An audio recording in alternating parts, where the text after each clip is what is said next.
Hostes, okey. Ören sahile geldim. Aa, olta var burada. Bak. Suya gidiyor. Burada da sahil çok şeffaf. Ören yolları çok sıkıntılıydı. Çekim yapamadım bataryalar bittiği için. Burada yemek yedim biraz. Bataryaları şarj ettim. Burası çok şirin bir Ege kasabası, köyü diyebiliriz. Sahili çakıllı ve çok büyük. Şu ileride marina var. Ben şu dağların ardından geliyorum. Bu dağları aştım da geldim. Şimdi çökertme istikametine doğru yola çıkacağım. Az önce bir balıkçı abiyle burada karşıda balık tutan muhabbet ettim. Ve kiraya vermiş elini. Kendisi karavanda kalıyormuş burada. Burada acayip yani. Evler hep böyle tek katlı. Şu evleri göstereyim biraz. İnsanlar hep sahilde. Sahil full. Çökertmeye doğru sahil yoluna da bakabilirim. İç yola da gidebilirim. Saat çok erken çünkü. Şu an. Bakacağız. Müsaade var mı biraz kayıt almak için? Teşekkür ederim. Şunu tripod yapayım. O da İzmir Büyükşehir Belediye Başkanlığı yaptı, evet. Esasında Bornova'yı vermiştik biz ona. Ondan sonra işte şey vardı, emniyet müdürü. Ben Erbaa ilçenin. Erbaa'nın, biz çünkü orası ilçe yani. Hangi yıllar? 88-92. Ben doğduğumda, ben 87 doğumluyum. Neyse ama çok güzel o şeyler var orada. Kayın parkı yapan fabrikatörler vardı. Çok güzel çocuklar. Ben Google'da aradım ama abi kusura bakmayın isminizi bulamadım. İsminiz de söylesem, benim YouTube kanalım var. Evet. Ferit Özdilek değil mi? Ferit Özdilek. Tamam. Yani 44 sene 8 ay. Ferit Özdilek müdürümüz emekli 1. sınıf emniyet müdürü. Burada tanıştım ben. Ercüment, ondan sonra Ercüment müdürümüzün devresi. Ercüment Yılmaz müdürümüzün. Ondan sonra biz 5-6 kişi limon sıkacağız. Bu kısımları keselim.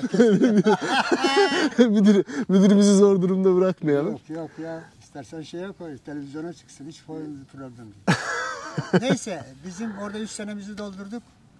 Tabii şeye geçmemiz lazım. İldebini şeye almak istiyor. Çünkü merkeze. Çünkü o şeyden mezun. Adliyeden mezun. Hani şeyi okumuş. Hukuk kökenli. Hukuk kökenli. Ama işte bakmış ki şey polislik olacak, başka şey. Hemen direktman komiserlikten başlıyor onlar. Şeyleri daha yüksek onların. Neyse ama polislikle alakası yok yani. Orasını yine şey yapalım. Bunu da keselim mi? Çünkü neden? Polislik olman için hani bu şeyi yaşaman lazım. Hukukçular ayrıdır. Hukukçular hepsi komünisttir.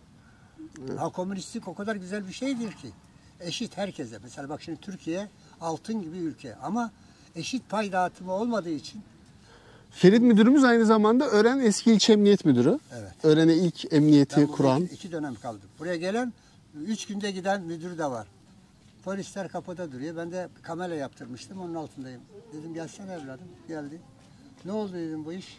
Efendim dedi her sene bu hani böyle alkolik dedi. Bu böyle bir. Burayı da keselim. Burayı da keselim. Baba ne olursun beni sal. Ama şey de. Siz biraz bıçkın bir emniyet müdürüydünüz o zaman. Ondan sonra. Ercüment müdürümüz de öyleydi. Ercüment bir tanedir. Bizim Bornova'da da yaptı. Benim rahmetli babam öldüğü zaman geldi. Siz tam akademiden devresiniz değil mi müdürümüzle? Tam aynı okul. Ama çok güzel bir çocuk. Beraber o da İzmirli. İzmirli miydi? O nereliydi? Aydınlı mıydı? O taraflardan bir yerden olacak ama İzmirli değil. O kolejde Ankara Polis Koleji mezunu. Ben de aynı okuldaydık ya. Benim birader tuttu evlerimizi. Yahyalar tarafında mezarlık yolunda Ankara'da. Ulan arıyoruz ev yok. Siz ev arkadaşlığı yaptınız yani. Ya aynı apartmanda. Aynı apartman. Ben evliyim. Onlar bekar mıydı? O da evliydi galiba. Evliydi o da. Vay olaylar. Ören eskiden çok ıssızdı o zaman değil mi buralar? Şimdi Ören zaten burası bu termik santraller yani özel hükümete geçmeden evvel ya bak buradaki yerin okul var mıydı yok muydu bilmem de camiye hoca bile buradan gidiyor Alatepe'den arkaya geçiyor. Oradan sonra yatağın yolundan geliyor Milas'a gidip maaşını alıyor.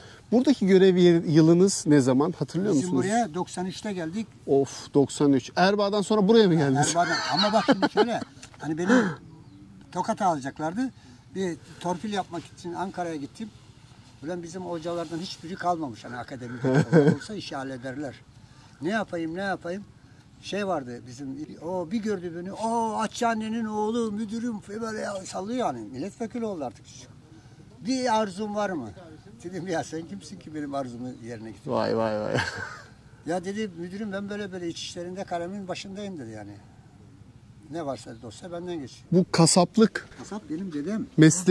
mesleği. Hani ben dedem Kasap Hüseyin. Bornovalı Kasap Hüseyin. Kasap Hüseyin ama sonradan çok Hüseyinler çıktı ama dedem gibi kimse olamaz. Bak her hayvanı kestirir. Sakatatların hepsini mezbaneden alır. Neden alıyor bazen sakatatlar? Bilmiyorum, memelerini, işte erkek Ciğerlerini vesaire. akciğerine kadar hepsini alırdı. Çünkü neden? Akşam oldu mu nasıl kediler şeyin kokusunu alırdı. Orada çingeneler yahut da garipler gelirdi. Bak tek tek onları keser, kuşbaşı gibi yapar, torbaya koyar. Torba yok o zaman da gazete kağıdından şey yaparlardı. Çimento kağıdından kese kağıdı yaparlardı. Onlara böyle doldurur. Tamam mı? Çünkü öbür şeyi kullanamaz. O pahalı. Etten pahalıdır o. Erbaa ile ilgili ne hatırlıyorsunuz? Şunu hatırlıyorum. Erbaa benim için en güzel kaldığım yerlerden biri yani İstanbul'da. Aa gerçekten mi? Mesela Hakkari'ye de, Yüksekova'ya da gittim. Kars'a da gittim ama Erbaa'daki dostluğu, Erbaa'daki samimiyeti hiçbir yerde görmedim. Arkadaşlarınız var mı hatırladınız? Çok. Ne işte bu? Yok. Buraları da keselim. Buraları keselim. Hemşerim mi çıktı? Yani, var mı? Derken adam... Oradan tanışıyorsunuz yani. Evet. Biz bu uygun keseriz abi. Sizi hiç merak etmeyin. Mecbursun. Kendini mi reklam yapacaksın? Bana bir şey olmaz. Hani ne derler? Acı patlıcanı kırağı çalmaz hikayesi.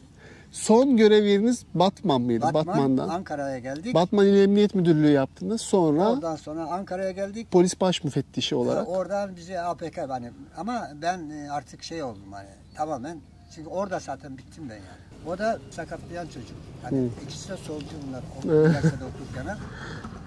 Sonra bir Kese bir şey kalmadı. Sizin emeklilik 2000 filan o zaman.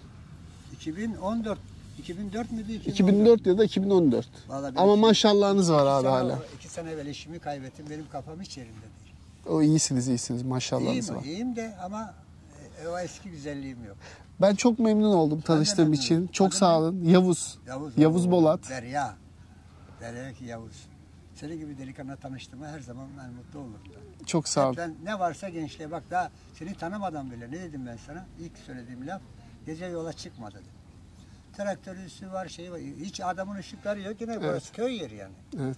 Evet. Zaten bunlar hepsi alkolik. Geceleyin kendilerini görmüyorlar. Ama kanunlar böyle işte. Bizde kanun barda 12'den sonra çalıyor. Çok sağ olun efendim. Hayırlı günler, iyi günler. Sağ olun. Çok memnun oldum. Saygılar, sevgiler. Sağ olun. Bayağı yoruldum. Bugün nereden yola çıktık? Nereden yola çıktığımızı bile unutturdu bize hayat be. Akbük'ten yola çıktım. Gerçekten çok keyifli ama çok sert rampalar geçtim. Çok yorucuydu. Akbük sonrası Ören'e gelen yollar çok virajlı, çok tırmanışlı ama çok keyifli yollar. Motosiklet için mükemmel. Tekrar söylüyorum. Motosikletle tur yapan herkes bu yoldan geçmeli. Ören'e ulaştım. Ören çok küçük bir yer. Yemek yedim, biraz vakit geçirdim. Aletleri şarj ettim. Şarj sorunum had safhada şu anda. Powerbankler, aletler dolduğu gibi bitiyor. Hemen kullanıyorum. Tekrar şarj edecek yerde bulamıyorum. O yüzden yemek bahanesiyle bir yerde biraz şarj ettikten sonra Ören sahile gittim. Ferit müdürüm buraya gönderdi. Türkmen evleri burası. Çökertme tarafında. Çökertmeye 10 kilometre kaldı. 10 kilometre yol yapmış oldum Ören'den sonra. Orada park gibi yerler var dedi. Orada rahat edersin dedi. İşte burası. Orası da. Emir telakki ettik. Geldik. Şu anda sahilde güneş batmak üzere.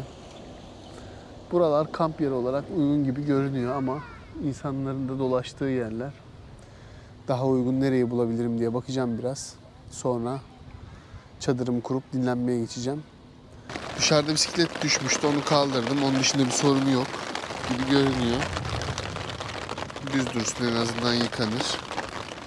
Buraları kontrol ediyorum tekrar. Ve uyumaya çalışacağım. Uyutmuyor. Uyumaya çalışıyorum. Uyutmuyor. Her yer çıtır çıtır.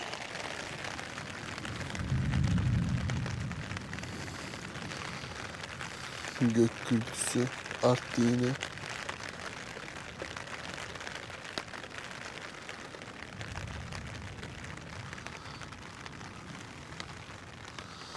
Ama çadırın içinde sorun yok Allah'tan.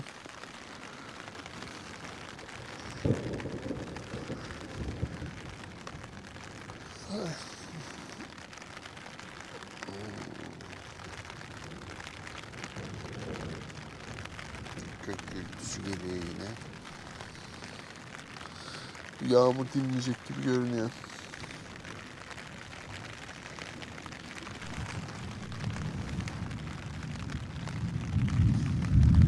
Bakalım gök gürültüsü sesleri çıkacak mı? Kayıtta.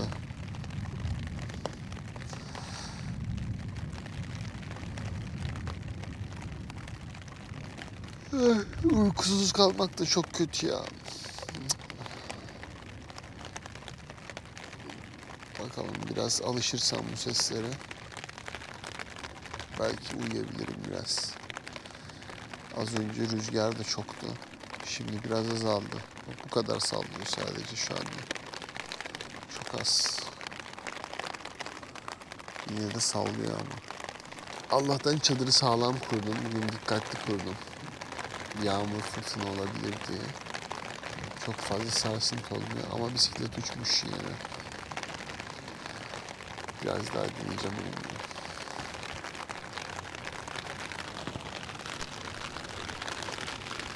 Dün efsane bir kamp geçirdim. Burası Türk Evleri, Ören. Burada böyle bir sahil buldum. Türk Evleri çökertme arasında. Çadırımı buraya kurdum. Akşam şu sahilde 11'e kadar keyif yaptım ve bir fırtına koptu gece. Anlatamam size. Gece 2 saat, 3 saat boyunca uyutmadı beni. Bisiklet bir ara düşmüş. Ama görüyorsunuz tertemiz olmuş. Cillop gibi. Yağmur temizlemiş her tarafını. İnşallah bir hasar yoktur. Bu tarafa doğru düşmüş. İşte görüyorsunuz bisiklet nasıl ıslak. Çadır da ıslak ama malzemeler zarar görmedi. İçeride güvende kaldı. Güzel oldu. Ama dışarısı tamamen ıslak. Şimdi fırtınaya rağmen malzemeleri kendimi koruduğum için çok mutluyum. Şimdi toparlanıp yola çıkma zamanı. Ay, sahilimiz böyleydi dün gece. Burayı da çekeyim biraz. Batarya da şimdi izin veriyor bak. Demin izin vermiyordu. Sahilimiz taşlı ama su çok temiz gerçekten. Termik santralin de bacası tütüyor. Şimdi toparlanayım ben.